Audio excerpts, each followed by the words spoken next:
Every British high street had one, and it sat in the same spot for decades. The wooden floors, the pick and mix counter you filled yourself with a little metal scoop. The smell of the fabric department next to the sweets, next to the cheap CDs, next to the school stationery you bought in September. It was not glamorous. It did not need to be.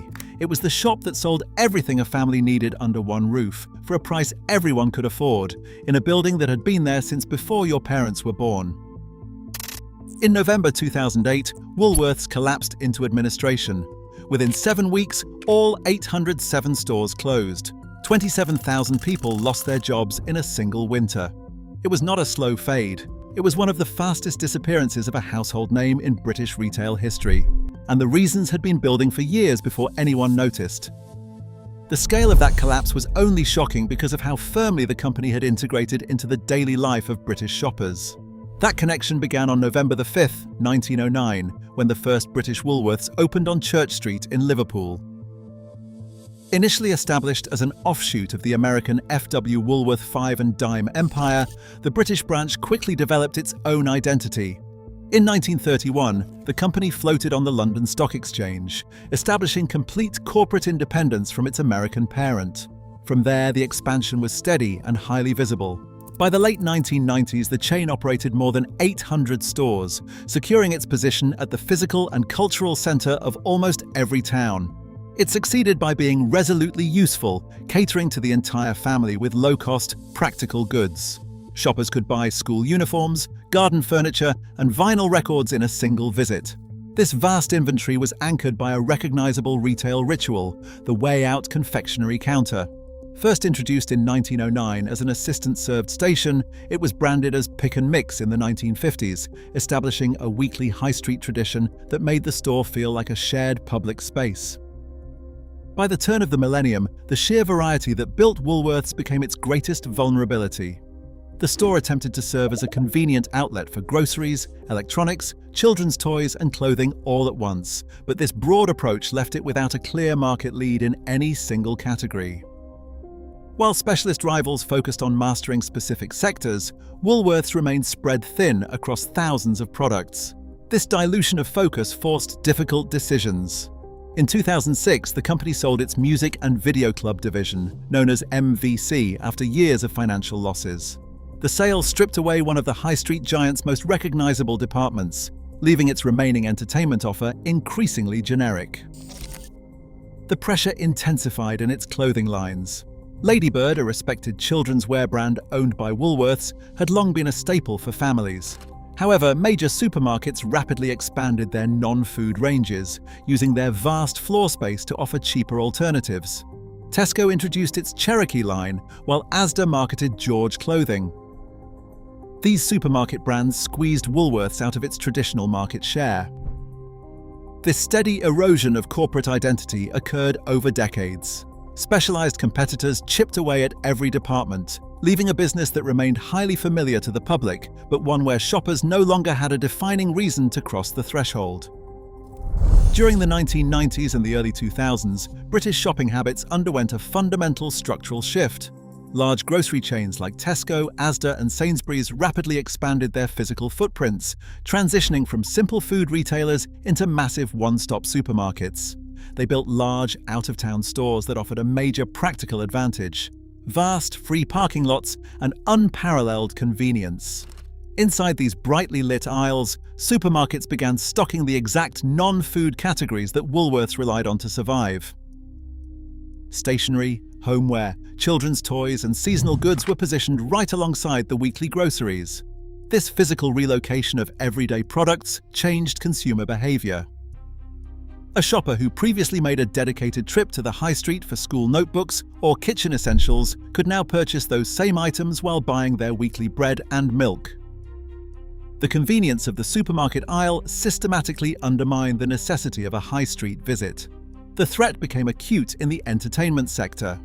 Tesco and Asda began aggressive price-cutting campaigns on chart-topping CDS and DVDs, selling them at near-zero profit margins to draw customers through the doors.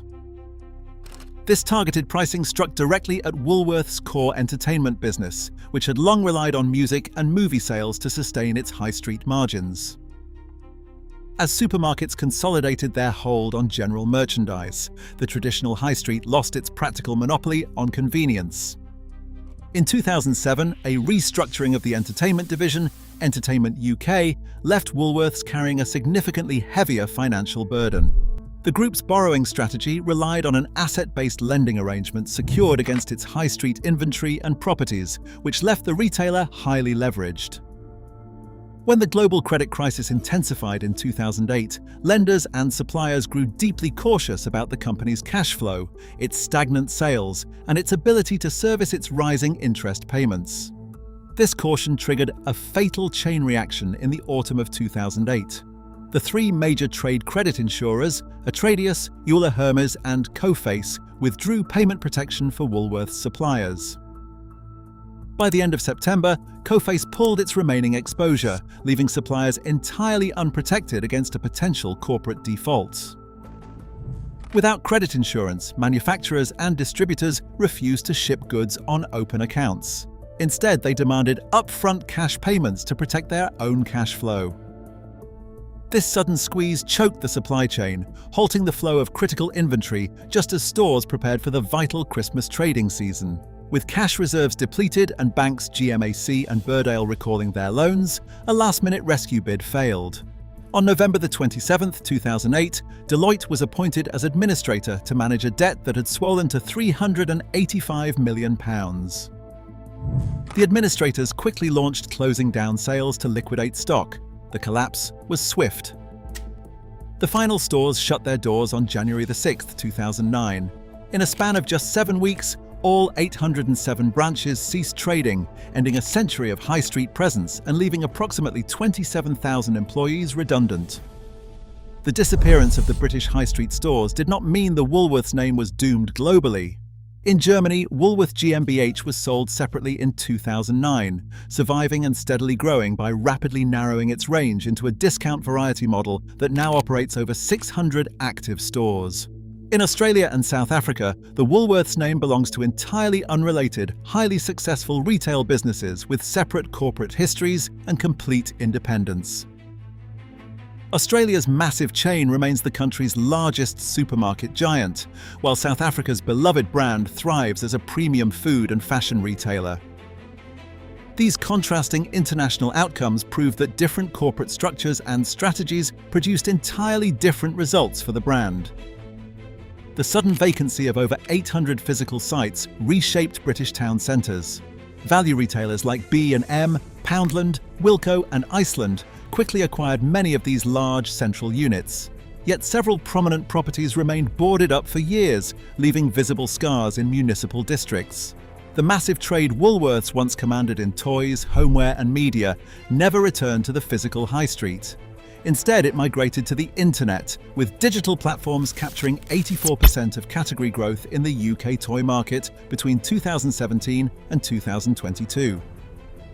While the signature loose sweets counter disappeared from daily life, small, independent confectionery shops eventually emerged, keeping fragments of the old pick-and-mix ritual alive.